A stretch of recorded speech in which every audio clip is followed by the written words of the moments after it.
बोलिए श्री शुकदेव जी महाराज की जय।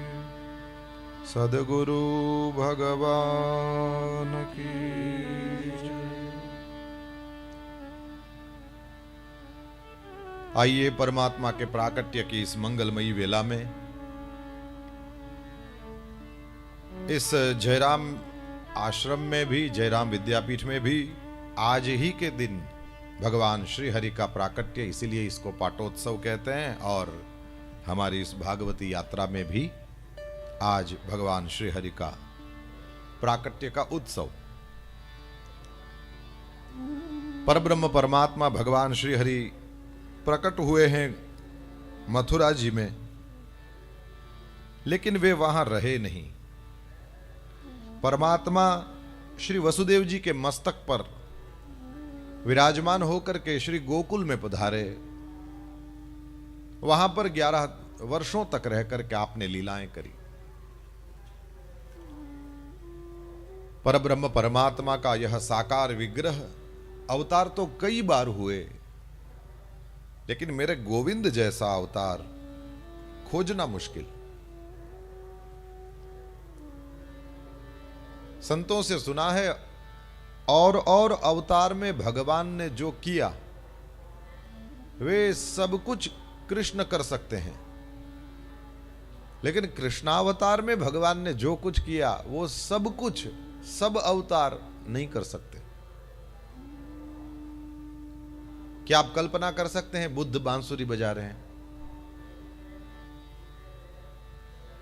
कल्पना से बहुत परे की बात, बल्कि यह कहें कि यह असंभव ही है।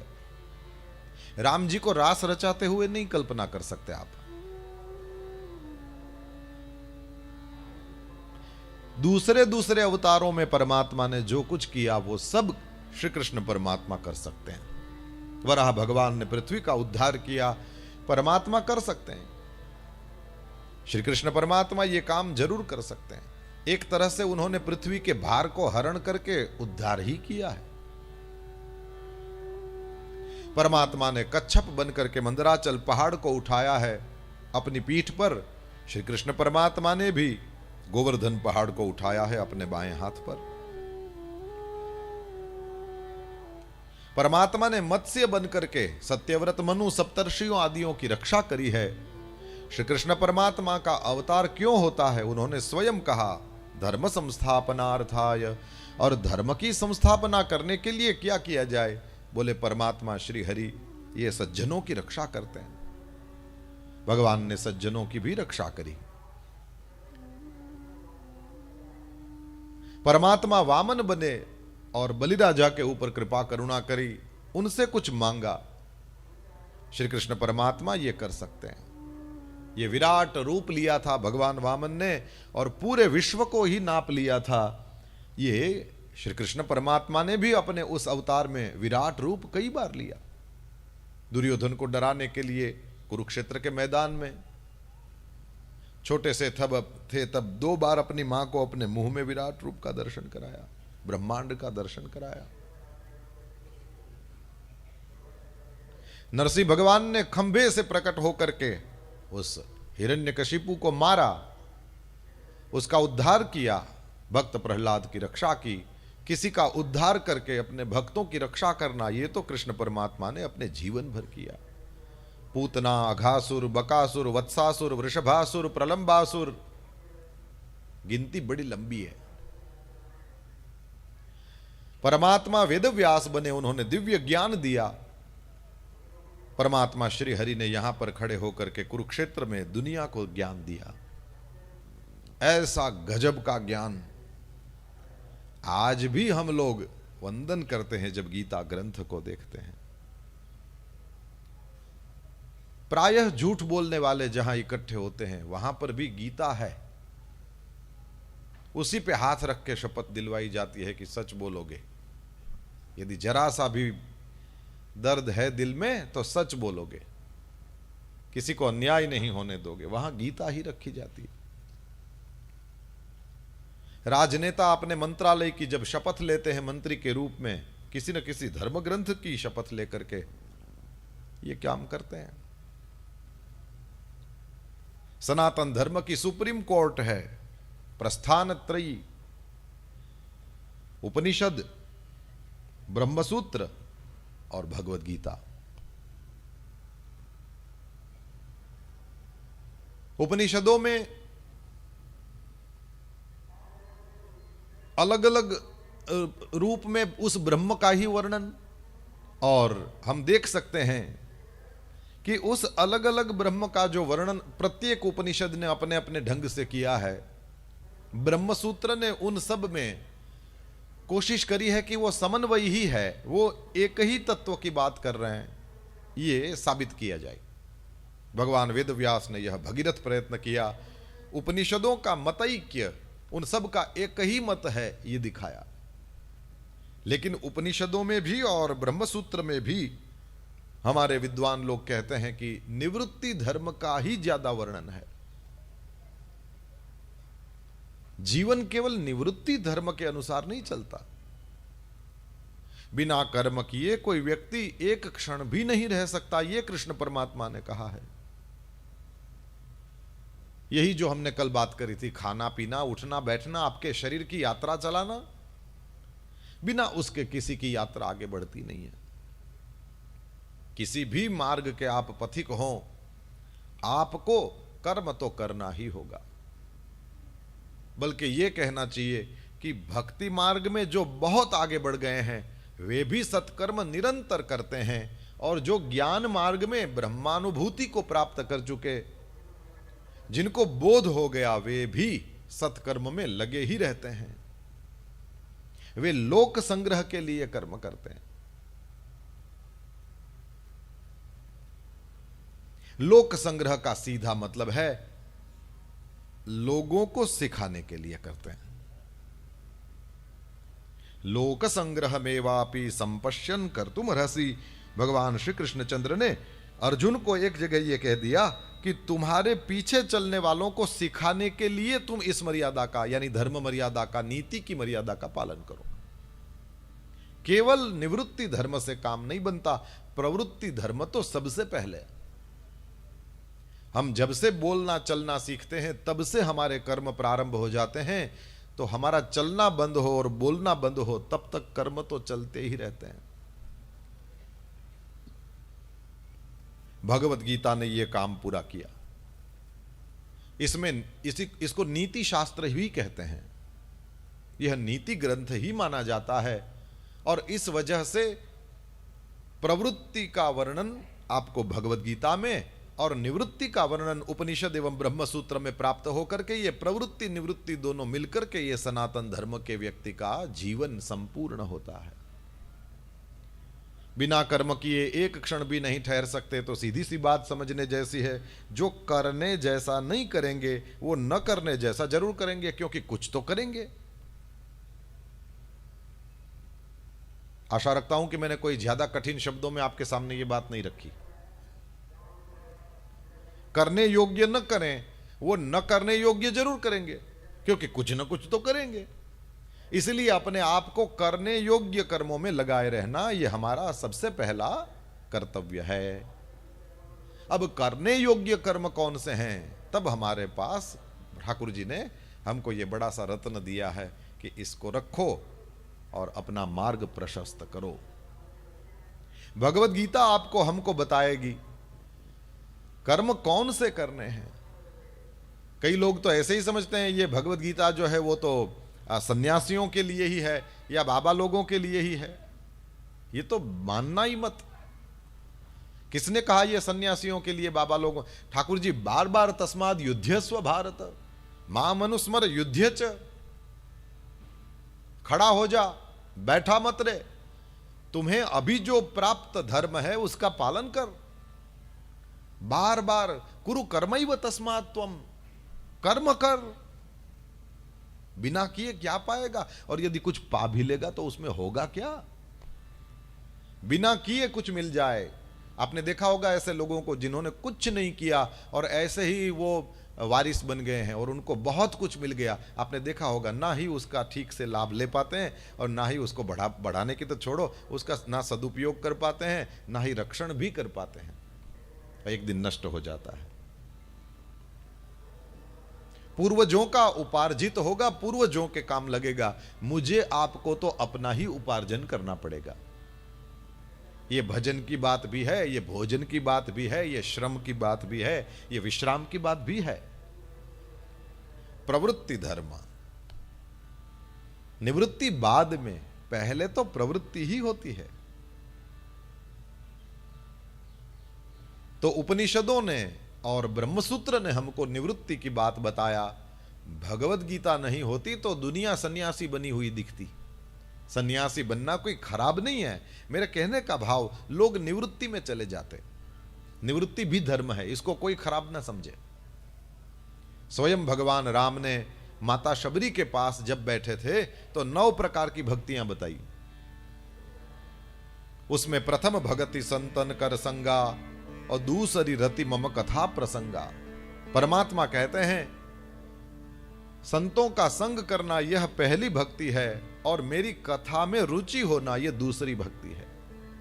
गुरुपद पंकज सेवा तीसरी भक्ति अमान और चौथी भक्ति मम गुणगन करई कपट तजिगान। गुरुदेव के चरणों की सेवा करना, यह अमान होकर के गुरुदेव के चरणों की सेवा करना तीसरी भक्ति है। ऐसे ऐसे शिष्य हुए कि क्या बतावें। गुरुदेव के चरणों में उनके प्राण निछावर थे। जब रमन रेती महाराज जी जब सांदीपनी पधारे और उन्होंने हमको भागवत कथा सुनाया था, सभी साधक बैठ करके अपने ये मंदिर के नीचे जो ऑडिटोरियम है वहीं पर भागवत हुई थी। प्रारंभ में ही एक बात ऐसी बताई उन्होंने, इससे हमको पता चलता है कि ये तीसरी भक्ति अमान, ये बिना मान रखे, बिना अभिमान रखे गुरुदेव के चरणों की सेवा, यानी गुरुदेव के ही मर्जी में रहना, मगन रहना, ये क्या होता है ये पता चलता है। किसी आश्रम में गुरुदेव भगवान रहते हैं और उनके साथ उनके कई शिष्य रहते हैं। कई बार शिष्यों में ये इस तरह से होड़ लगती है कि कौन इन गुरुदेव का श्रेष्ठ शिष्य है।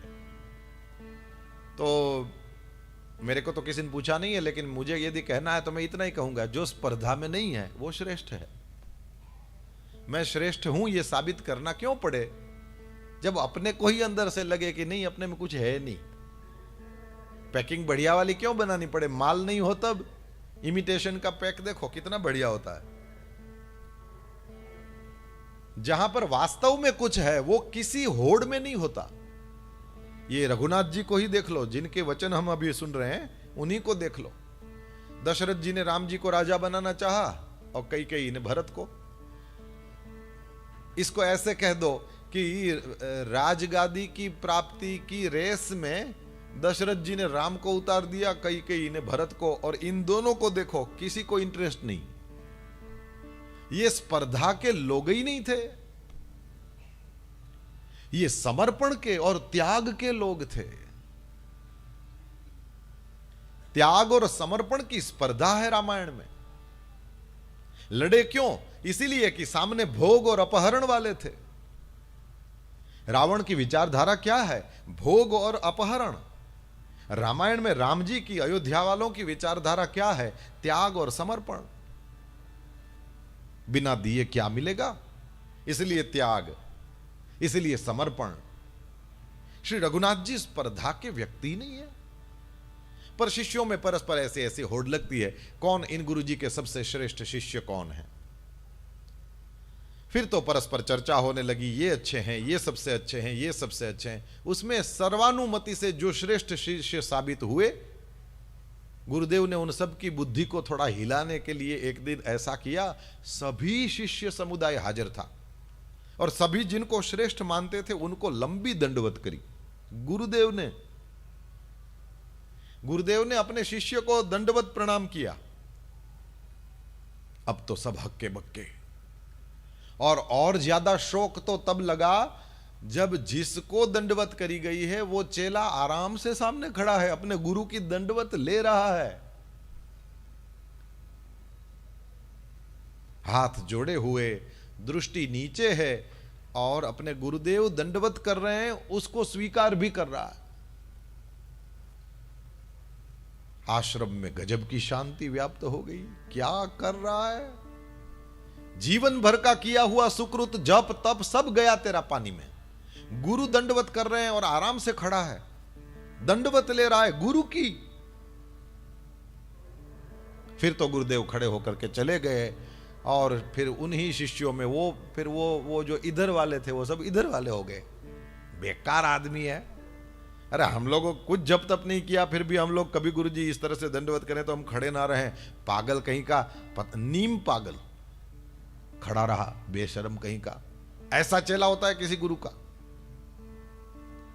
फिर तो धीरे धीरे वो कहा सुनी जो है वो किसी को मत बताना मैंने सुना है, किसी को मत बताना मैंने इसी से सुना है। धीरे धीरे बात बढ़ती बढ़ती फिर उस शिष्य के कान में गई। एक बार तो सब लोगों ने हिम्मत करके बोल ही दिया कि इसको पकड़ो, हम समझना चाहते हैं कि इसने किया क्या था। अब तो उस शिष्य को, जैसे वो कोर्ट के कटघरे में खड़ा है और ये सब जैसे न्याय तौलने बैठे हैं, किया क्या तूने, किस शास्त्र के आधार पर यह तूने किया, गुरुदेव के किस उपदेश के आधार पर उनकी दंडवत ले रहा था, बेशर्म कहीं का। गुरुदेव दंडवत कर रहे हैं, हिला तक नहीं। समझाओ क्या कर रहे थे। बहुत सारी चीजें ऐसी हैं जो तुमको देख करके हम सीख रहे थे, तुमने ये कर दिया, अब हमको अपने आप पर अफसोस हो रहा है कि इससे हम क्यों सीखे। तब उस शिष्य ने आंखों में आंसू भर के कहा कि आप लोगों को अच्छा नहीं लगा ना गुरुदेव मुझे दंडवत किए? बोले ना, बिल्कुल अच्छा नहीं लगा। शिष्य कहता है यदि आप लोग तो वो हो जो देख रहे थे, पर मैं तो वो हूं ना जिसको दंडवत हो रही थी। बोले हां तुम तो वो हो, लेकिन हिले डुले तक नहीं, तुम तो दंडवत ले रहे थे ऐसा लगा। शिष्य ने कहा आप लोग देखने वालों को अच्छा नहीं लगा तो मुझे कैसे लग सकता है? तुम अपने ही मुंह कह रहे हो कि मेरे से तुम सीख रहे थे, तो तुमको अच्छा नहीं लगा, यानी मेरे से सीखने वालों को अच्छा नहीं लगा तो मेरे को कैसे लग सकता है? इतना तो सोचो। तो फिर क्या था ये? तुम वहां से हिले तक नहीं, भाग जाना चाहिए। गुरुदेव किसी सूर्य को, चंद्र को, भगवान के किसी विग्रह को प्रणाम कर रहे हैं, पृथ्वी को प्रणाम कर रहे हैं, ये सोच करके हट जाना चाहिए था, तुम वहीं खड़े रहे। तब उस शिष्य ने बहुत अच्छी बात बताई। ये अमान शब्द पर हम बात कर रहे हैं। शिष्य ने कहा मैंने अपने गुरुदेव को अपना समर्पण कर दिया है, अब मैंने अपने मैं को यहां बीच में नहीं रखा है। अब मैंने क्योंकि अपने मैं को बीच में नहीं रखा, उनका सेवक ही कोई खड़ा था, मैं नहीं था, कोई उनका सेवक ही खड़ा था। अब गुरुदेव अपने चेले से जो मर्जी व्यवहार करें, उनकी मर्जी हो मेरे से दंडवत करवा लें और उनकी मर्जी हो मेरे को दंडवत में, इस शरीर को दंडवत करें, ये उनकी लीला है। मैं क्या समझूं वे क्या कर रहे थे, और मैं भागने वाला कौन होता हूं? उन्होंने मुझे आज्ञा दिया था कि मैं दंडवत करूं, फिर भाग जाना। चेला खड़ा था, गुरु की आज्ञा के सिवा मैं और कुछ नहीं करने वाला था, मुझे क्या पता कहां दंडवत हो रही थी। आप लोग मान रहे हो कि मुझे कर रहे थे। जब मैंने अपना समर्पण कर दिया तो अब उसके बाद में सामान्य जो धर्म की मर्यादाएं हैं उसके अनुसार समझ में न आने वाला भी कोई काम गुरुदेव करें तो वे उनकी लीला है, वे जानते हैं वे क्यों क्या कर रहे हैं। मैं कौन होता हूं बीच में आने वाला? इस हद तक का समर्पण, इस हद तक का अमान होना। गुरुपद पंकज सेवा तीसरी भगति अमान। इन्हीं रमण रेती महाराज जी से मैंने कई बार उनके शिष्यों को गुरुजी इधर आइए ऐसे कहते हुए सुना है। अपने शिष्यों को गुरुजी आप इधर आइए। असल में हमारी बुद्धि पर हमारे गुरुजी को भरोसा नहीं है, इसलिए वे ऐसा काम करते हैं। ये अपने शिष्यों के बारे में बोल रहे हैं। हाँ जी। और वे बिल्कुल चुपचाप, उनको पता है हमारे गुरुजी बड़े आनंदी हैं, ये हमको भी गुरुजी बोल सकते हैं। जैसे बनारस में तो हम सबका जाना ही हुआ है, पता नहीं कौन किसको गुरु कह दे, गुरु ऐसे ही बोल देते हैं। गुरुपद पंकज सेवा तीसरी भगति अमान। उनको पता वे क्या कर रहे हैं। ये अहंकार को बीच में लाने की ही प्रक्रिया है कि प्रणाम कर रहे हैं, मुझे कर रहे हैं। अब मैं बचा इसलिए ना मुझे कर रहे हैं, ये बात आई। वे क्या कर रहे हैं वे जाने। उन्होंने मुझको कोई आज्ञा नहीं दिया है। यदि उनको मुझसे कुछ कराना होता मुझे कह देते, मैं यहां हूं, उनकी सेवा में ही हूं। अब वे ये क्या कर रहे हैं वे ही जाने। ये तो एक दंडवत की बात कर दी। इसमें आप गुरुदेव का समस्त आचरण लिख लो, समस्त आचरण देख लो। ये मेरी अपनी एक बात बताऊं, मैं बहुत छोटा पूर्व मध्यमा में या उस तरह से कहीं, मतलब 11वीं कक्षा में या 12वीं कक्षा में था। और हमारे यहां श्याम भाई कहना यह सम्मान है, नहीं तो केवल नाम बोलेंगे। किसी के पीछे भाई लगाना, मराठी में किसी के पीछे भाऊ लगाना, ये सम्मान है ना हमारे यहां। दादा बोल देना बंगाली में किसी को, ये बड़े भाई को बुलाते हैं तो इस तरह से सम्मान देना है। तो इस तरह से ये हिंदी भाषा में जी लगा देना ये सम्मान है। केवल दलाल नहीं बोलेंगे, दलाल जी बोलेंगे तो ये सम्मान हो गया। पंडित नहीं कह करके पुकारेंगे, पंडित जी बोलेंगे, ये सम्मान हुआ। तो भाई कहते हैं गुजराती में तो वो सम्मान हो गया। अब गुरु अपने शिष्य को थोड़ी सम्मान देंगे। और आप कहा और भाई कह करके पुकारा, ऐसा ऐसा हुआ। तो ये मेरे कान में कभी पड़ा नहीं था। तो मैं भी अंदर से एकदम, मैंने कहा यार ये क्या हो गया। तो मैंने हमसे बड़े जो ऋषि कुमार थे, जितने हम कक्षा वाले जो थे 4-5, उसमें से हम सबसे बड़े वाले जो थे उनको मैंने कहा कि आज गुरुदेव ने मुझे श्याम भाई कह करके पुकारा, आप ऐसा करिए ये बोल रहे थे, इसका मतलब क्या कोई गड़बड़ हुआ मेरे से, क्या हुआ? कोई पूजा करनी थी, मेरे से संकल्प करवाया। तो उन्होंने बहुत अच्छा कहा, बोले 2 कारणों से इस तरह से छोटे बच्चे को भी भाई कह करके बुलाना होता है। 2 कारण कौन से? बोले एक तो जो अभी अब तुम सोच रहे हो वही है, नाराज होते हैं तो यही कहते हैं कि श्याम भाई आम नो कराई, है ना। एक तो ये होता है। और दूसरा ये होता है कि आपसे छोटे ऋषि कुमार हों तो वे उनको सिखा रहे हैं कि तुमसे बड़ों के साथ तुम्हें क्या संबोधन करके बात करना चाहिए। आप सेवा करी शिखवे श्री हरि। पुष्टि मार्गीय वैष्णव जो होते हैं वो भजन गाते हैं। ये वल्लभाचार्य जी, विठलनाथ जी, ये स्वयं ठाकुर जी की सेवा करते हैं। क्यों? बोले वे स्वयं करके दूसरों को सिखाते हैं। ये सिद्धांत है, इनको करने की जरूरत नहीं, ये दूसरों को अपना इस तरह से करके सिखाते हैं। इसी को लोक संग्रह कहा गया। खैर बहुत दूर नहीं जाएंगे। गुरुपद पंकज सेवा तीसरी भगति अमान। ये अभिमान को छोड़ करके गुरुदेव के चरणों की सेवा करना, यह तीसरी भक्ति बताया श्री रघुनाथ जी ने। चौथी भगति मम गुण गन करई कपट तजिगान। कपट का त्याग करके मेरे गुणों का गायन करे। श्री रघुनाथ जी ने शबरी मैया से कहा, यह मेरी चौथी भक्ति है, कीर्तन भक्ति।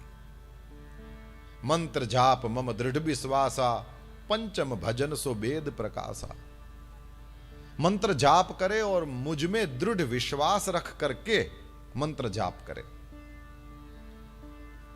यह पंचम भजन, ये 5वीं भक्ति है। और इसके बाद में 6ठी भक्ति बताया श्री रघुनाथ जी ने, जो हम चर्चा कर रहे हैं, प्रवृत्ति धर्म निवृत्ति धर्म। इसमें निवृत्ति भी भक्ति है।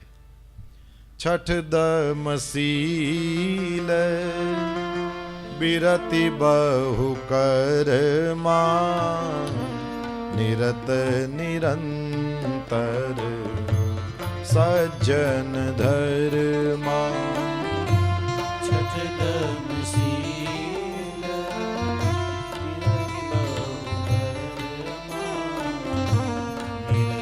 निरत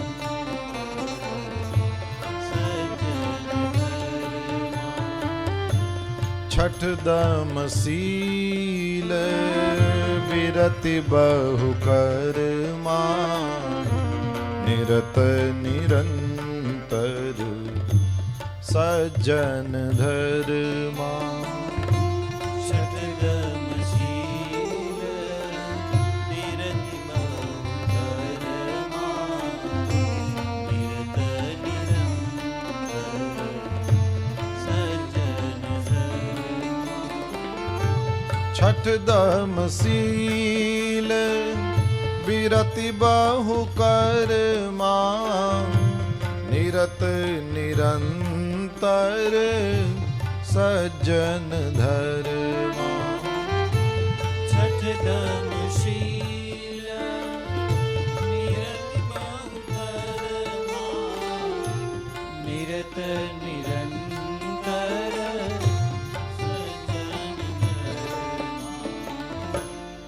छठ दम सील बिरति बहु कर्मा। छठी भक्ति कौन सी है? बोले पहली बात दम। दम कहते हैं इंद्रियों के संयम को। शम दम सुनते हैं हम। शम कहते हैं मन के संयम को और दम कहते हैं इंद्रियों के संयम को। कई लोग इसी दम से दमन शब्द समझते हैं। दमन है ये बलपूर्वक किसी को रोकना, ये है। और इस दम में वो दमन वाली बात नहीं है। संयम नेगेटिव शब्द नहीं है। इंद्रियों का संयम, ये छठी भक्ति के अंतर्गत रघुनाथ जी ने पहले रखा है इसको। यानी मेरी आंखों को जो देखना होगा वो नहीं देखेगी, मैं निश्चित करूंगा मेरी आंखें क्या देखेंगी। मेरी जीभ को जो खाना होगा सब कुछ नहीं मिलेगा, मैं निश्चित करूंगा कि उसको क्या मिलेगा। मेरे पैरों को कहीं भी जाने की छूट नहीं, मेरे हाथ कुछ भी काम नहीं करेंगे, अब मैं निश्चित करूंगा।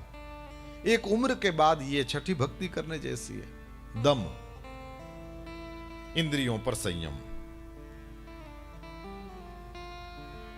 उपस्थ और वाक, ये दो इंद्रियां ऐसी हैं जो एक ही इंद्रिय हैं लेकिन काम दो करती हैं। इस वजह से इसका संयम बड़ा कठिन होता है।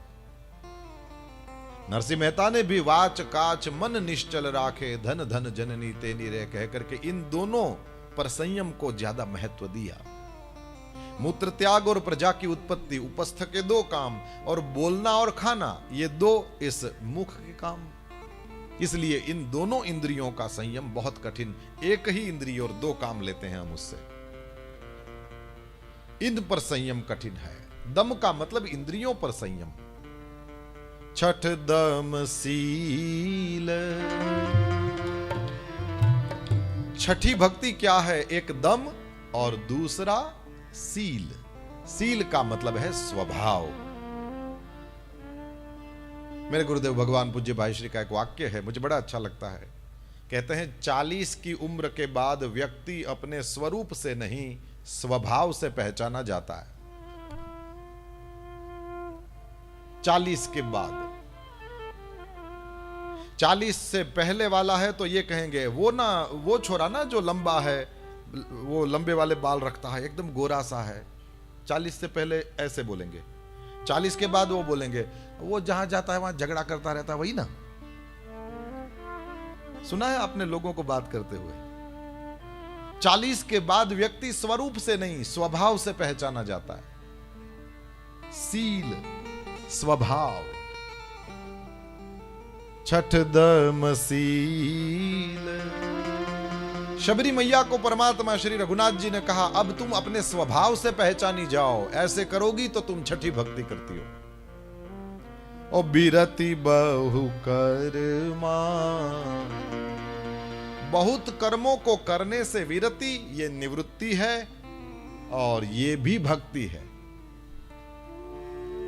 इस भक्ति को करने से पहले सोचें मेरी उम्र क्या है, और उम्र के हिसाब से आप प्रवृत्ति धर्म या निवृत्ति धर्म को देखें।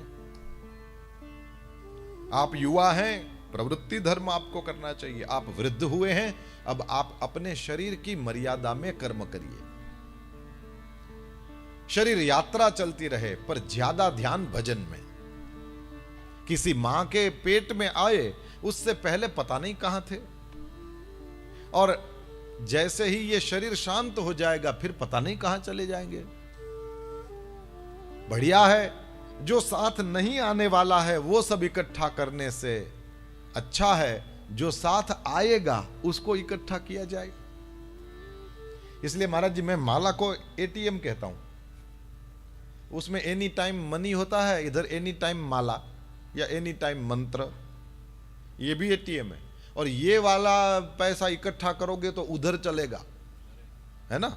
बाकी तो इस भारत को छोड़ दो तो अपना वाला पैसा नहीं चलता कहीं पर। सब ने अपने अपने अलग अलग कागज छाप के रखे,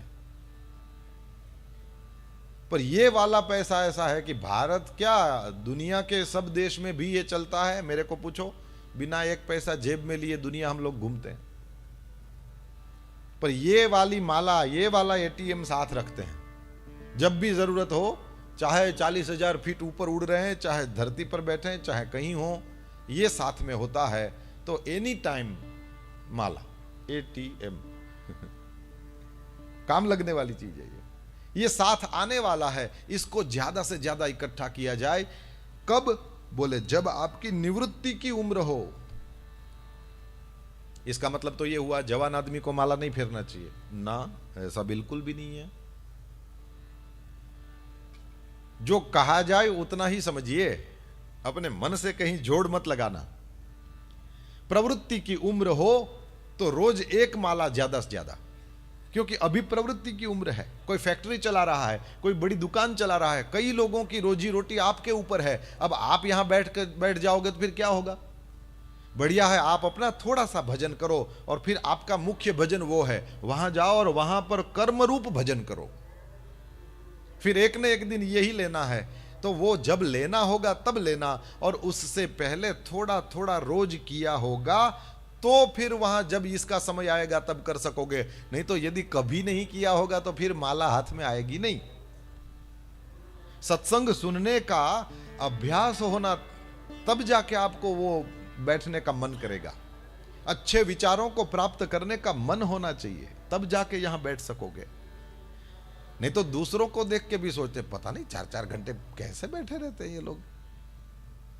अच्छे विचारों को सुनने का मन हो तो टाइम कहां चला गया पता नहीं चलता। बीरति बहु कर्मा, रघुनाथ जी शबरी मैया को कह रहे हैं बहुत कर्म करने से विरति यानी निवृत्ति, ये भी भजन है। ये वृद्धि को प्राप्त हुआ है इसलिए वृद्ध है, और इस वजह से इसको हरि नाम लेना है। क्यों? बोले वो वहां चलने वाला पैसा इकट्ठा कर रहा है, वो जरूरी है। एक बहुत बड़े डॉक्टर हमारे यहां सांदीपनी में जब वो आई कैंप चल रहा था तो वहां पर आए। उन्होंने अपने प्रवचन में बहुत अच्छा कहा। बोले मैंने 2 चीजें सोच रखी थी कि वैसे तो बहुत पैसा खर्च किया तब जाके डॉक्टर बना, इसलिए पहले तो खूब कमाऊंगा, सिंपल। लेकिन 2 बातें निश्चित करी थी कि मुझे कमाना तो है लेकिन कहां तक, अपने को यह भी तो पूछना चाहिए कहां तक। और उन्होंने जो बात करी मुझे लगा कि वो इतनी अच्छी बात है कि मेरे ख्याल से सभी कमाने वालों को काम लग सकती है। मैं बीजों को कुरुक्षेत्र की उपजाऊ भूमि में फेंक दूं, फिर बादल जाने और वसुंधरा जाने। उन्होंने कहा 2 में से एक काम करूंगा। एक, या मैं उम्र निश्चित करूंगा कि इस वाली उम्र तक पैसे कमाना है, ये वाली उम्र आ जाए और उसके बाद बंद, फिर सेवा। काम तो करते रहना है, काम किए बिना कोई एक क्षण नहीं रह सकता। करना है वो नहीं करेंगे तो फिर नहीं करना है वो करेंगे, इसलिए काम तो चालू, पैसे के पीछे नहीं भागना है। या तो एक ऑप्शन फला उम्र तक, जैसे 55 तक, 65 तक आदि आदि, एक उम्र तक पैसा कमाऊंगा उसके बाद बंद। या फिर इतना बैंक बैलेंस हो जाएगा, वो जब होगा 45 की उम्र में हो चाहे 55 की उम्र में, उसके बाद नहीं कमाऊंगा। विदेशों में आपने देखे होंगे ऐसे लोग 35 की उम्र में निवृत्त होते हैं, रिटायरमेंट। रिटायरमेंट का मतलब और कुछ नहीं, काम तो करते ही रहते हैं, लेकिन उनको पता है कि अब इससे ज्यादा इस एक जीवन में मैं पैसा खर्च कर नहीं पाऊंगा, मुझे सेवा वेवा नहीं करनी है, लेकिन मेरे लिए इतना इनफ है। तो फिर वो नौकरियों के लिए घूमते नहीं, वो बिजनेस में ध्यान ही नहीं, फिर वर्ल्ड टूर पर निकलते हैं, दुनिया देखते हैं, सब जगह से कुछ कुछ सीखते हैं। जो भी जहां देखते हैं वो सोशल मीडिया पे इधर उधर कभी बुक्स लिखते हैं, ये वो करके अपने जीवन में आनंद बनाए रखते हैं। पर वो वाली रेट रेस से निकल जाते हैं। क्यों? उसको पता है मेरा काम हो गया, मुझे इससे ज्यादा अब दूसरों के लिए जगह करूं, दूसरों के लिए जगह करूं। 2 में से एक मुझे लगा ये ऐसी चीज है कि कहीं भी जाके बताई जाए, मेरे ख्याल से इसमें कोई दोष नहीं है। क्योंकि नहीं तो जीवन भर गधे या बैल की तरह काम करते रहते हैं। अच्छा, गजब की बात तो यह है, ऐसे ऐसे भी बड़े बड़े महात्मा देखने को मिलते हैं। महात्मा नहीं होते, ये गृहस्थ होते हैं, ये तो मैं ऐसे ही बोल रहा हूं, महात्मा। उनको खुद को नहीं पता होता कि ये कमाया है उसका करना क्या है, केवल कमाते ही रहते हैं, फिर उसको काम पे नहीं लगाते, उसके खुद चौकीदार बन करके उसके ही नौकर बन जाते हैं। आपने अपने पैसे को कहा कि इधर जाओ, यहां समूह शादियां हो रही है वहां पर लगो, यहां ये विद्यालय बनने वाला है वहां पर सेवा में जाओ, तो फिर आप अपने पैसों के स्वामी हुए। और यदि केवल इकट्ठा करते रहे और रोज तिजोरी खोल के जय लक्ष्मी मैया करके फिर तिजोरी बंद कर दिया, तो समझ लो आप उसके चौकीदार हो, तो आप उसके नौकर हुए, स्वामी तो नहीं हुए। रघुनाथ जी कहते हैं एक उम्र तक काम करना अच्छा होता है, लेकिन एक उम्र के बाद फिर कहां तक भागा दौड़ी करोगे, क्योंकि जो कुछ कमाते हैं यही रह जाता है। हमको लगता है हमने बड़ा मकान बनाया, कुछ बड़ा मकान नहीं बनाया, यहां पड़ी थी मिट्टी उसको लेकर के यहां रखा, इससे ज्यादा कुछ नहीं किया। पृथ्वी पर 1 ग्राम भी वजन नहीं बढ़ा है, यहां से उठाया यहां रखा, इतना ही है कि और कुछ है भाई बताओ, और क्या है ये, और कुछ भी नहीं है। सोना किसी खदान में पड़ा था, निकाल दिया गया, अब तुम्हारे गले में है, पर पृथ्वी पर ही है ना, कहां तुम ले जा सकते हो इसको? क्या चांदी पड़ी है, लोहा पड़ा है, तांबा पड़ा है, पीतल पड़ा है, जो कुछ भी देख लो। हमको लगता है हमने पेड़ों को काट दिया, उसका मावा बनाया, फिर उससे कागज बनाया, पुस्तक छाप दी, ये इसको कौन साथ ले जा सकता है? कोई नहीं। पेड़ कहां से निकला था? जमीन से। एक दिन ये पुस्तक फट जाएगी, फिर इसी का मावा बना दिया जाएगा, और यदि उपयोग नहीं किया तो फिर ये जमीन में ही चला जाएगा। दुनिया गोल है, क्या इकट्ठा कर लेंगे भाई? यहां पड़ा है उसको वहां रख दिया, इससे ज्यादा कुछ नहीं है। इसलिए बड़ा होशियार आदमी है वो जो अपनी सभी फर्ज पूरी करता है, लेकिन इसके पीछे बैल या गधे की तरह लगा नहीं रहता। एक समय के बाद बिरति बहु कर्मा, अच्छा निवृत्ति लेना। रघुनाथ जी ने कहा 3 चीजें, भूल तो नहीं गए होंगे। दम, शरीर पर संयम, सील, अब स्वरूप से नहीं स्वभाव से पहचाने जाओगे, और तीसरा बहुत कर्म करने से निवृत्ति। ये बहु कर्मा में केवल बहु इतना लिख दिया, और गोस्वामी तुलसीदास जी की बलिहारी है, इन्होंने ये कहा कि बहु कर्म मत करो, लेकिन कर्म तो करना पड़ेगा, नहीं तो गीता से विरोध हो जाता। करना क्या फिर, क्योंकि ये न करें ये कह दिया। अब ये देखिए शास्त्रकारों की क्या प्रचंड मेधा होगी और कितनी पवित्र ये बुद्धि होगी, क्या प्रज्ञा ने हमको समाधान दिए। उन्होंने केवल सवाल नहीं रखे, उन्होंने उत्तर भी दिए। नहीं तो नॉर्मल ये होता है, सरकार ये नहीं कर रही, वो नहीं कर रहा है, ये हमारे नेता ये नहीं कर रहे, हमारे गुरुजी ये नहीं कर रहे, हमारे बाप ये नहीं कर रहा है, हमारी माँ ये नहीं ही चलता है। इनको क्या करना चाहिए ये तो कभी कभी बोलते हैं, लेकिन इन्होंने क्या किया ये नहीं बोलते। समाधान नहीं दिखाई देता। ये नहीं करना चाहिए ठीक है, लेकिन समाधान क्या है फिर? और सबसे बड़ी बात, वो जो समाधान मुझे लग रहा है, क्या मैं उसका पालन कर रहा हूं?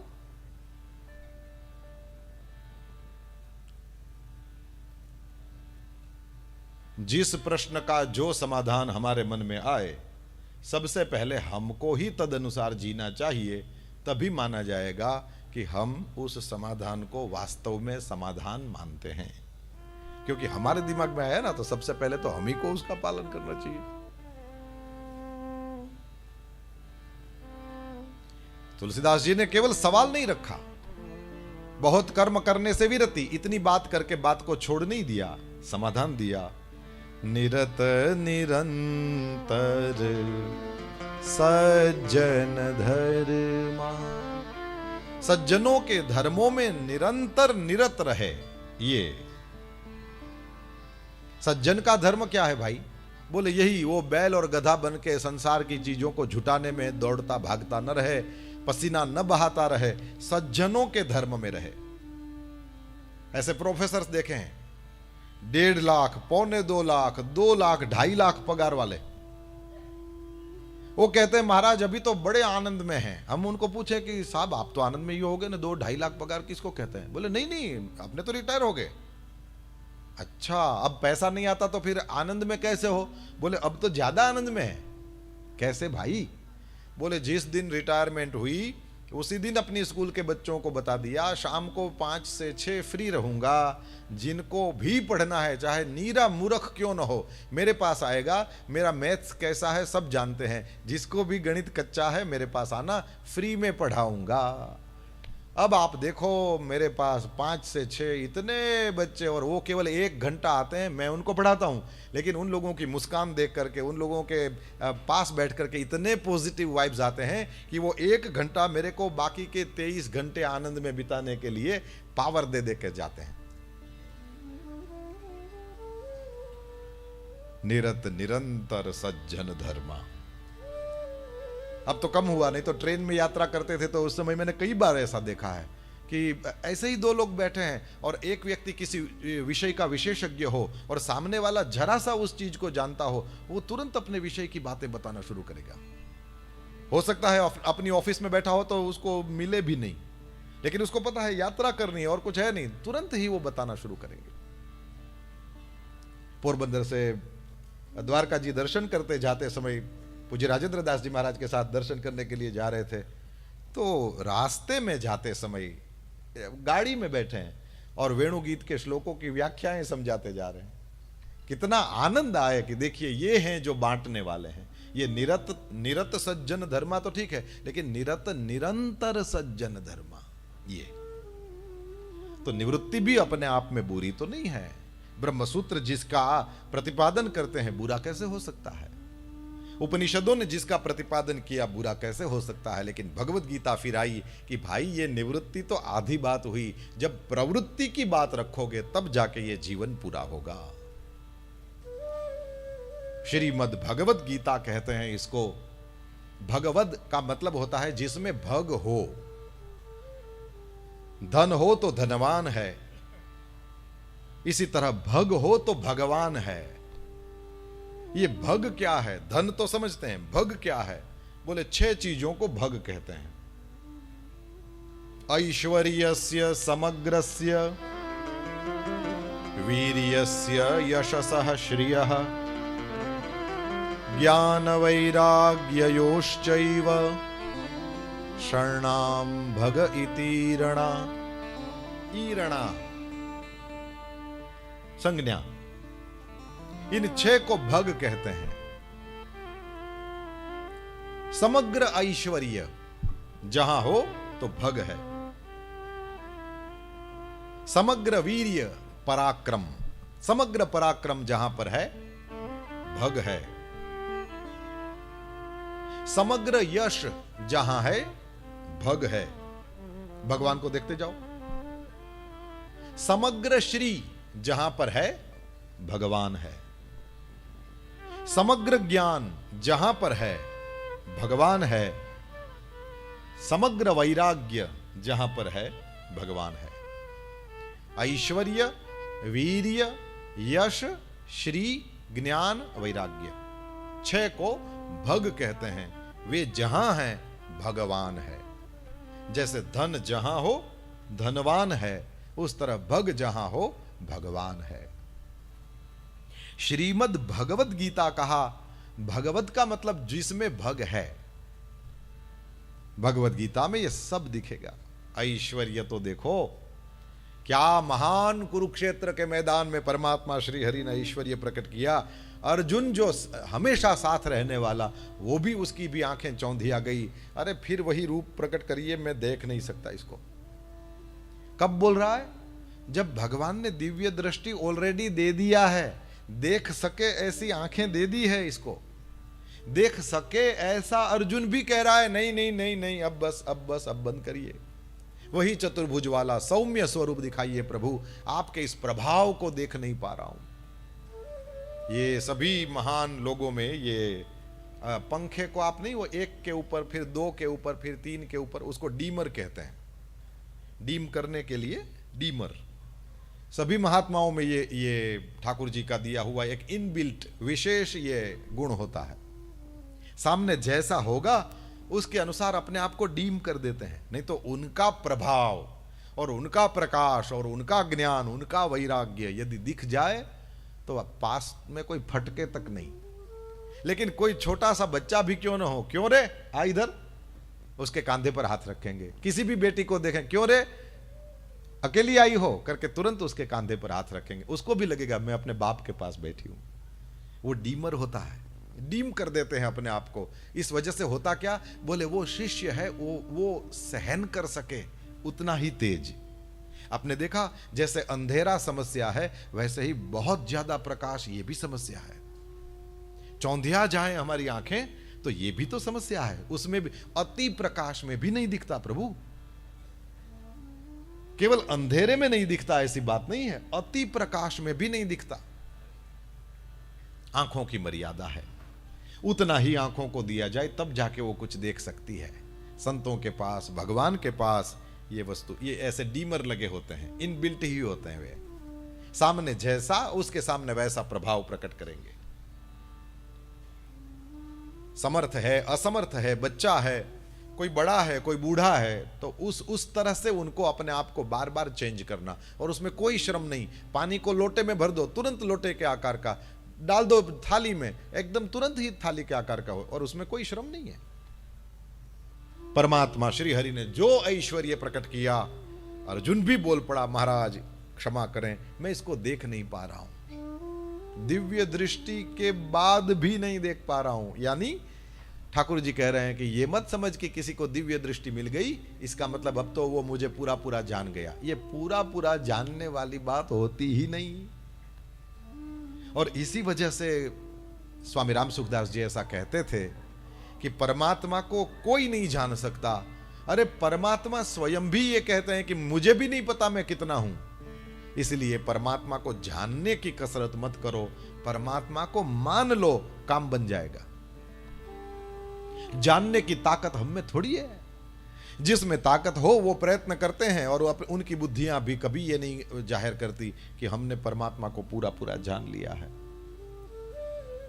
जब कोई जान नहीं सकता तो फिर क्या मार्ग रहा?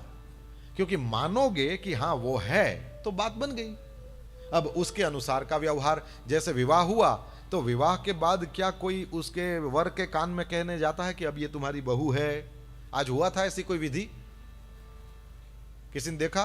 कोई जाता है वर के कान में बोलता है ये तुम्हारी बहू है, या उस छोरी को कोई कान में कहने जाता है बेटा अब ये तुम्हारे पति हैं? कोई बोलता है क्या? कभी किसी विधि में देखा है कहीं पर? नहीं होता। तो फिर वो दोनों फिर पति पत्नी की तरह व्यवहार कैसे करते हैं? बोले ये मान लेते हैं कि ये मेरे पति हैं। ये मानना यही बड़ा कठिन है। संसार में तो मान लेते हैं, ब्राह्मण हूं, पुरुष हूं, ये मेरा नाम ये है, मैं फला हूं, मैं इसका बाप हूं, मैं इसका बेटा हूं, मैं इसका ये हूं, इसका वो हूं। हम मान लेते हैं और तद अनुसार व्यवहार करते हैं। बस परमात्मा को भी कोई मान ले, क्योंकि जानने वालों ने तो बड़ी बुद्धि की कसरत करी लेकिन जान नहीं पाए। आज तक हमने तो शास्त्रों में कहीं नहीं देखा कि जिसमें जहां कोई ऐसी जाहिरात करता हो कि मैंने तो पूरा पूरा परमात्मा को जान लिया। कोई नहीं जान पाया जिसको, उसको जानने के लिए हम क्यों कसरत करें? मान लो और काम आगे बढ़ाओ, क्योंकि एटलीस्ट मान लोगे तो फिर बात आगे बढ़ेगी। और ये बात रुक गई, आगे नहीं बढ़ी, तो फिर किसी मां का पेट तैयार ही है मेरे तुम्हारे लिए। फिर प्रयत्न करना पड़ेगा, एक दिन पहुंचना तो पड़ेगा ही। जितने जन्म बीच में हम अपनी अकल से डालते जाएं उतने हमको और लेने पड़ेंगे, और क्या। और कुछ ऐसे होते हैं, इसलिए देखो मेरे गुरुदेव भगवान कहते हैं एक है शुद्धि, एक है बुद्धि। दो चीजें, बुद्धि बिल्कुल ना हो लेकिन शुद्धि हो, बहुत अच्छा। प्राचीन हमारे ऐसे भक्तों को देखो, कोई ज्यादा कोई स्कूल कॉलेज में गए हो, ये वो कुछ नहीं, बुद्धि इतनी ज्यादा नहीं लेकिन शुद्धि गजब की, बहुत अच्छी बात। ऐसे भी लोग होते हैं जिनमें शुद्धि भी नहीं बुद्धि भी नहीं। पागल लोगों को देखा है आपने, कुछ अपने कपड़े तक का भान नहीं होता, उसमें क्या शुद्धि है? वो जहां पड़ा है वहीं पड़ा रहता, उसको यह भी नहीं पता कि ये मलमूत्र है या ये कचड़ा पड़ा है, ऐसे ही बैठे होते हैं। और बुद्धि होती है क्या? यदि बुद्धि हो तो पागल क्यों कहा जाए? शुद्धि भी नहीं बुद्धि भी नहीं। तीसरी एक कैटेगरी है, इसमें शुद्धि भी है और बुद्धि भी है। ये आचार्य महापुरुष, शंकराचार्य, वल्लभाचार्य, निम्बार्काचार्य, मध्वाचार्य, चैतन्य महाप्रभु प्रभृति, श्री रामानुजाचार्य प्रभृति, सभी आचार्य महापुरुष, गजब की बुद्धि और गजब की शुद्धि।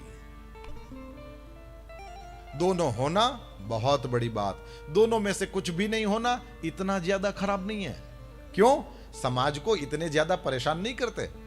सच बताना, समाज को पागल लोगों ने परेशान ज्यादा कर रखा है कि बुद्धिमानों ने? किसने करके रखा है? और यही से बोल रहे हैं जो स्वयं बुद्धिमान है, हम ही बोल रहे हैं। दोनों होना बहुत बड़ी बात, दोनों में से कुछ भी नहीं होना इतना खराब नहीं। बुद्धि ना हो, शुद्धि गजब की हो, बहुत ही अच्छा। लेकिन अब एक चौथी कैटेगरी, और ये सबसे खतरनाक, ये कौन है? शुद्धि बिल्कुल नहीं और बुद्धि गजब की। ये आतंकवाद फैलाने वाले, ये लोगों को रोता देख के राजी होने वाले, ये लोगों को मरता देख करके प्रसन्न होने वाले, पूरा दैत्य पक्ष, सारे राक्षस, इनको बड़ा अच्छा लगे किसी को रोते हुए देख के, किसी को पीड़ा देख करके बड़े प्रसन्न होने वाले। शुद्धि बिल्कुल नहीं हो, बुद्धि गजब की। 10 सिरों में बुद्धि कितनी होगी सोचो।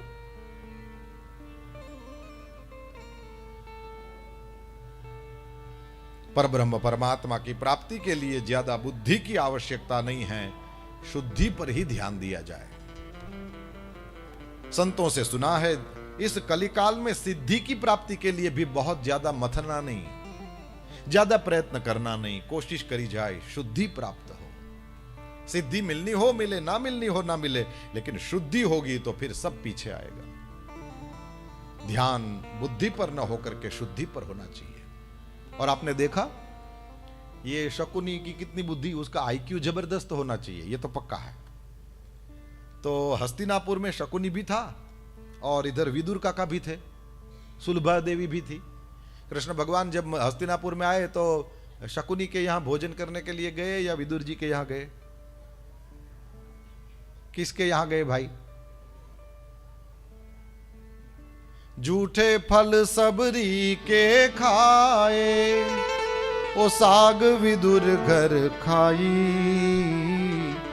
सबसे ऊंची प्रेम सगा, सबसे ऊंची प्रेम सगा। यदि बहुत ज्यादा बुद्धि होना अच्छा होता तो शकुनी से बुद्धिमान आदमी खोजना मुश्किल था। उस समय ठाकुर जी को वहां जाना चाहिए था। ठाकुर जी को छोड़ो, अपनी सोचो, एक महाचालाक आदमी आपके सामने बैठा है और एक भोला भाला आदमी आपके सामने बैठा है। आप खुद बताओ, ठाकुर जी को छोड़ो, आप सबसे पहले जय सियाराम किसको करोगे? उससे तो बचने की कोशिश करो। बड़ा चालाक आदमी है भाई, ये कहां चक्कर में डाल दे पता नहीं चलता, ये बड़ा भोला भाला आदमी है, इसी को मिले। संतों की बात हो, हम जैसे सामान्य संसारियों की बात हो, हम सब भोले भालों को पसंद करते हैं। हम लोगों को भी चालाक लोग पसंद नहीं है, हमको चरित्रवान लोग पसंद हैं। तो ठाकुर जी को भी वे ही हैं। ज्यादा बुद्धि का प्रयोग ना करें। बड़े बुद्धिमान लोग बहुत ज्यादा चक्कर में पड़ते हैं। आपने देखा, खरगोश और कछुए की एक कथा आती थी, छोटे थे तब सुनते थे। दोनों एक ही रेस में आ गए और खरगोश नहीं जीता, कछुआ जीता। ऐसी कथा थी, छोटे थे तब हम लोगों ने सुनी थी। अब खरगोश की स्पीड, खरगोश की एनर्जी, और कहां ये बेचारा कछुआ। ये जीवन का सत्य है, जब समझ में आए कछुए ही जीतते हैं। ये केवल कंसिस्टेंसी की वजह से नहीं जीते, ये भोले हैं, ये दूसरों को रुलाने में नहीं मानते, ये किसी को परेशान करने में नहीं मानते, ये किसी को पीड़ा देकर के प्रसन्न होने वाले नहीं हैं। ये सीधे साधे लोग हैं। ज्यादा बुद्धि, ज्यादा शक्ति, ज्यादा पराक्रम, ये सब अच्छी चीजें हैं, भगवान के शरण में रहे तो। नहीं तो दुर्योधन का सोशल नेटवर्क देखो और पांडवों का देखो, दुर्योधन कहीं आगे था, लेकिन परमात्मा पांडवों की साइड में गए। भगवान राम रावण के घर भोजन करने नहीं जाते और झूठे फल सबरी के खाए। वैसे बात आई है तो बता दूं, किसी रामायण में नहीं लिखा कि भगवान ने झूठे फल खाए, किसी रामायण में नहीं मिलता। कंद मूल फल सुरस अति, दिए राम कहूं आनी, प्रेम सहित प्रभु खाए, बारंबार बखानी। इतना ही है, इसमें कहीं झूठा आया? कहीं भी नहीं आता। वाल्मीकि में नहीं है, तुलसी में नहीं है और किसी रामायण में नहीं मिलेगा। ये प्रसंग बाद में डाला गया। शबरी मैया के फल खाए ये है, लेकिन शबरी मैया के झूठे फल खाए ऐसा नहीं है। बच्चों ने वो डांस प्रस्तुत किया था, उसमें ये भी जरा सा दिखाया गया था। और राम को भी दिए फल, लक्ष्मण को भी दिए, और कहते हैं लक्ष्मण ने ऐसे फेंक दिया पीछे। क्या कोरियोग्राफी की, सब गुरुजन थी, उनको पुराणों के प्रसंग याद हैं। ठाकुर जी और राधा रानी की रासलीला चल रही है और पीछे त्रिशूल लेके शिव जी खड़े हैं, उनको पुराणों के प्रसंग कितने ठीक से दिमाग में बैठे हुए हैं। नहीं तो रासलीला में शिव जी थे, कहां से आया। गुरुजनों को बहुत ज्यादा प्रणाम।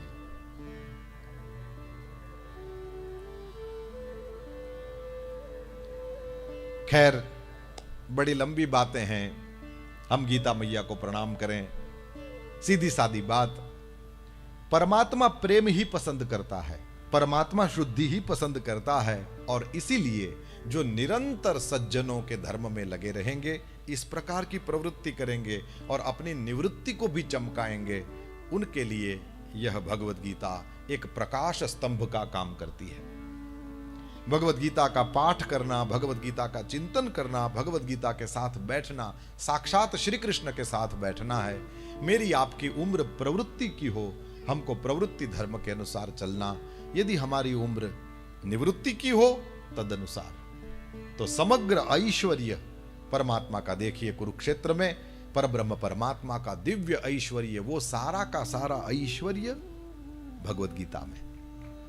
बस उसके पास बैठने से बात बनेगी। ज्यादा तालियां नहीं बजाओगे चलेगा, सुनो ठीक से। समग्र पराक्रम भगवत गीता में है, क्योंकि जो एकदम ढीला ढाला होकर बैठ गया था उसको पराक्रम के लिए खड़ा कर दिया, ये ग्रंथ गीता है। समग्र पराक्रम भगवत गीता में दिखता है, इसलिए भगवत गीता है। ऐश्वर्यस्य समग्रस्य वीर्यस्य यशसः, ऐसा यश है इस गीता का। दुनिया में कहीं चले जाइए, हो सकता है लोग भागवत न जानते हों, आपके भारत में कोई रामायण जैसा ग्रंथ है शायद न जानते हों, लेकिन गीता कहो तो मेरे ख्याल से दुनिया में सब जानते हैं कि कोई भारत का ग्रंथ है गीता। हमारे राजनेता भी दूसरे देशों से राजनेता आते हैं तो उनकी भाषा में गीता उनको गिफ्ट करते हैं, और वो भी सोफे पे बैठ के पढ़ते होंगे। अकल में क्या उतरता होगा भगवान जाने। भारत आना पड़े, चेला बनना पड़े, और उसके बाद भी कोई गुरु प्रसन्न हो जाए तो उनके गुरुओं ने उनको जो दिया हो वो फ्री में मिले। आज मोटिवेशन करके वो पैसे ले करके आपको आपके ही शास्त्रों की बातें जो फ्री में गीता प्रेस 2 रुपए में देता है ना। लेकिन चलो 2 रुपया नहीं होगा तो अब कुछ बढ़ गया होगा, अभी बताऊं मैं आपको कितना। हाँ, 15 रुपया, अभी 15 रुपये में ये मिलती है। ये विश्व का सर्वोच्च ज्ञान 15 रुपये में मिलता है, और वही लोग वो थोड़ा इंग्लिश में बोलते हैं और ये वो करके आपको मोटिवेट करते हैं। गीता नहीं रखते इसलिए उधर पैसा भरना पड़ेगा, ठीक चल रहा है। गीता रामायण भागवत घर में नहीं रखते तो बिल्कुल ठीक चल रहा है, जो चल रहा है ठीक चल रहा है। झुकती है दुनिया, नहीं समझेंगे तो यही करेंगे और क्या। समग्र यश, दुनिया में हर जगह जाओ गीता यानी भारत, नमस्ते यानी भारत, योग यानी भारत, ये सब समझते हैं। श्री गीता की शोभा कैसी है, मुझे प्रवचन नहीं करना, गीता का पाठ करो और अपने आप पकड़ लो इसमें श्री कहां है। समग्र ज्ञान भगवत गीता में, समग्र वैराग्य भगवत गीता में। वैराग्य का और कुछ अर्थ नहीं करना, कपड़े का रंग बदल लेना, इतना ही वैराग्य होता तो क्या चाहिए था। ये तो बड़ा आसान है। हमारी माताएं भी इन दिनों केसरी पीले कपड़े पहनकर घूम रही है, वैराग्यवान थोड़ी है, ये तो अनुराग से भरी हुई है। केवल कपड़े का कलर चेंज हो जाने से कोई फर्क नहीं पड़ जाता प्रभु। वैराग्य कहते हैं जो करना है उसमें जो भी बाधाएं बने ऐसे तत्व हों, उससे बचने की वृत्ति। लक्ष्य से च्युत करा देने वाले तत्वों से बचना वैराग्य है। अभी मुझे भागवत कहनी है, अब ब्राह्मण दोपहर में भोजन करके बड़ी नींद आ रही है, 2:30 बजे कथा में जाना है, नींद का क्या करेगा, 2 रोटी कम खाना। ये वैराग्य हुआ। मेरा फर्ज मुझे पुकार रहा है, इस वजह से मुझे क्या करना चाहिए, बोले समय से यहां आ जाना चाहिए। घड़ी खराब हो तो 10 मिनट पहले ही आ जाना चाहिए। लेकिन आ जाना चाहिए। वैराग्य और कुछ नहीं, हमने जिसको लक्ष्य बनाया है उसके आड़े आने वाली हर वस्तु को हटाना, यही है। ऐश्वर्य हो, पराक्रम हो, यश हो, श्री हो, ज्ञान हो, वैराग्य हो, भगवत गीता जैसा कहीं नहीं, इसलिए इसको भगवत गीता कहते हैं। इसमें भग हैं। अब आपको बिल्कुल बता दिया जाए कि इस पेटी में, इस अलमारी में धन है, तो अब खोल के आपके हाथ में दें तब लेंगे क्या? बता दिया गया इसमें भग हैं, इसका नाम ही है भगवत गीता। इसमें सारे भग पड़े हैं। चाहते हो उन भगों को, ऐश्वर्य को, पराक्रम को, यश को, श्री को, ज्ञान को, वैराग्य को चाहते हो, इस छोटी सी संदूक में, इस छोटी सी पेटी में पड़ा है, ले लो। मेरे प्रभु, गर्व से हम अपने आप को हिंदू तभी कहें जब कम से कम हमारे घर में रामायण, भागवत, गीता हो। कुरुक्षेत्र में आए हो, यदि घर में गीता न हो, ले लो। 15 रुपया तो है ना सबके पास, नहीं तो मेरे से ले जाना, गीता ही ले जाना। 15 रुपये का, पर तुम्हारा भरोसा नहीं, क्या करो, है ना। यहां आए हो, गीता बसाओ, और केवल संस्कृत वाली मत लो, तुमको आती नहीं है। तुम्हें जिस भाषा में समझ में आए उस भाषा में अनुवाद वाली गीता रखो। कुछ तो पल्ले पड़ना चाहिए ना। फिर ना समझ में आए वो अपने से बड़ों से पूछिए, पंडितों से पूछिए, ब्राह्मणों से पूछिए, इन ऋषि कुमारों के पास आकर के पूछिए, यदि उनके पास समय हो। आपको जो जो भाषा समझ में आती हो उसमें। लेकिन गीता प्रेस जैसे प्रेस से निकली हुई गीताएं लेंगे तो इसमें सांप्रदायिक व्याख्याएं नहीं होती हैं, इसमें एज इट इज लिखा होता है, जो है सो लिखा है। ऐसी यह महान भगवत गीता। जय भगवत गीते। इसको प्रणाम करें।